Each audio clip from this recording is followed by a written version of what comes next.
আসসালামু আলাইকুম। Easy area অ্যাপসের মাধ্যমে আপনার জমিটি আপনি সুন্দরভাবে পরিমাপ করতে পারেন। সেক্ষেত্রে আপনাকে ইজি এরিয়া অ্যাপসটি অবশ্যই সেটআপ দিতে হবে।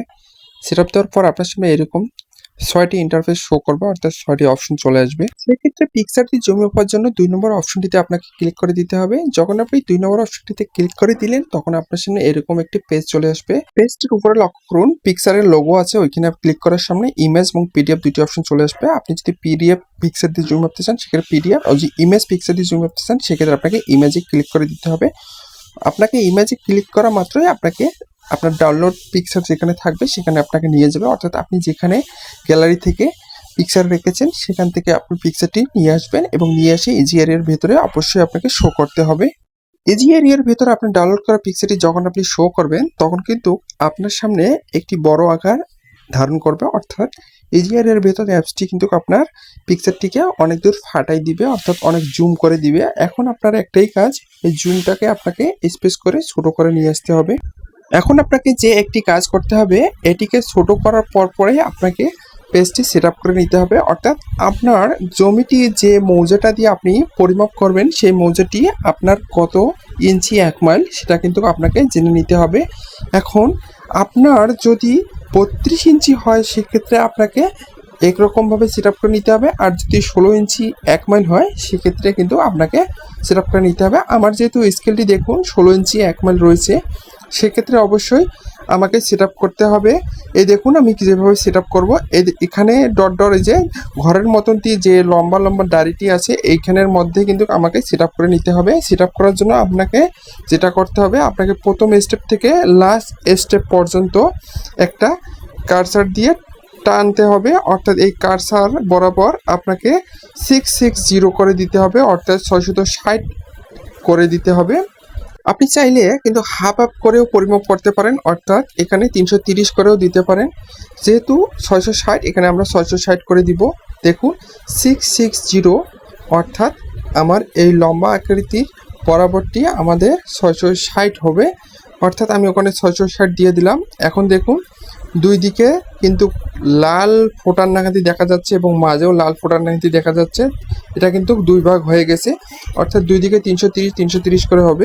এক্ষেত্রে আমাদেরকে একটু কম বেশি করে দেখতে হবে যে আসলে দুই দিকে ৩৩০ করে হলো নাকি। দেখুন এখানে কিন্তু আমার দুই দিকে ৩৩০ হয়নি, একদিকে হচ্ছে ৩২৫.২৩, একদিকে কিন্তু ৩৩৪.৭৮ হয়েছে। সেক্ষেত্রে আমাদেরকে কি করতে হবে, এটাকে কম বেশি করতে হবে, অর্থাৎ কম বাড়া করে এটাকে ঠিক করে দিতে হবে। অল্প একটু যদি সীমিত পরিমাণ কম বেশি হয়ে যায় সেক্ষেত্রে কোনো সমস্যা নেই, আর বেশি কম বেশি হওয়ার ক্ষেত্রে একটু সমস্যা বাজে। সেক্ষেত্রে জমির লিঙ্ক কম বেশি আসার সম্ভাবনা অনেক থাকে, অর্থাৎ অনেক ইঞ্চি কম বেশি হয়ে যায়। সেক্ষেত্রে আমাদেরকে অবশ্যই একটু কম বেশি করে টানাটানি করে দুই দিকে ৩৩০ রাখার চেষ্টা করতে হবে।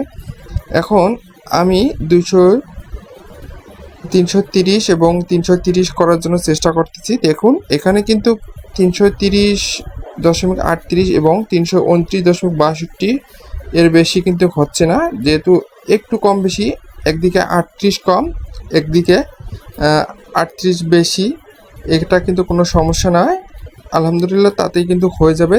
এখন কিন্তু আমরা আমাদের জমিটি পরিমাপ করতে পারবো, এখানে কোনো সমস্যা নেই। দেখুন এখন কিন্তু এই আকৃতি দুইটি ফ্যাকাশে আকার ধারণ করলো, কারণ এখানে কিন্তু সেটআপটি পরিপূর্ণ হয়ে গেছে। সেটআপটি পরিপূর্ণ হওয়ার কারণে দুই দিকে কিন্তু কালো থেকে ফ্যাকাশি আকার ধারণ করলো, অর্থাৎ এখানে লাল কালারটা সাদা হয়ে গেল আর দুই দিকে কালো বর্ডার চলে যাচ্ছে। তো এখন আমরা যেটা করব, আমাদের মৌজা ম্যাপ থেকে আমরা যে দাগটি পরিমাপ করব সেই দাগটিকে আমাদেরকে এখন খুঁজতে হবে।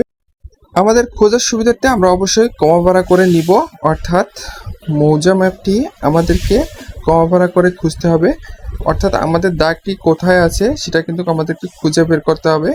খুঁজে বের করার জন্য অবশ্যই ওখানে আপনি হাত দিয়ে মোবাইলের যেমন স্ক্রিন টাচ করে আপনি কমা ভাড়া করতে পারেন, সেরকম আপনি লোক দিয়ে কিন্তু কমা ভাড়া করে দেখতে পারবেন যে আসলে আপনার মৌজাটি যদি অনেক বড় আকৃতির হয়ে যায় সেক্ষেত্রে আপনি কিন্তু আপনার দাগটি যত ছোটই হোক ১% দাগ হলেও আপনি কিন্তু সেটা খুঁজে পাবেন।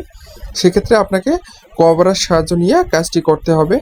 এখন আমার দাগটি আমি কমা করে খুঁজতেছি। এখন আমার দাগটি পাওয়ার পর আমি যেভাবে জমিটি পরিমাপ করব সেটা হচ্ছে আমি এই যে যেরকমভাবে সেট আপ করলাম ওই একই সিস্টেমে আমি কিন্তু আমার দাগটি পরিমাপ করতে পারবো। সো সেক্ষেত্রে আমার কোনো সমস্যা হওয়ার কথা নয়, কারণ যদি 30 ফুট জমি হয় 30 ফুট 3 দিকে আমি মার্জিন পেস্ট করব, আর যদি 14 ফুট হয় 4 দিকে আমি মার্জিন পেস্ট করব। এই দেখুন আমি কিন্তু অলরেডি আমার দাগটি পেয়ে গেছি 2401 দাগ। এই 2401 থেকে কত শতাংশ জমি আছে এখন কিন্তু সেটা আমি বাড়ি করব ওই একই সিস্টেম। দেখুন কার্সার আমি অলরেডি নিয়ে নিয়েছি, ওখানে টাচ করলেই কিন্তু কার্সারটা চলে আসবে। এই দেখুন 4 কোণা জমি যেহেতু আমাকে অবশ্যই 4 কোণা নিতে হবে। 4 কোণা বরাবর আমি যখন নিয়ে নেব তখন কিন্তু আমার এই দাগটি একটি লাল আকৃতি ধারণ করবে। এখন দেখুন আমার দাগটি লাল আকৃতি ধারণ করেছে।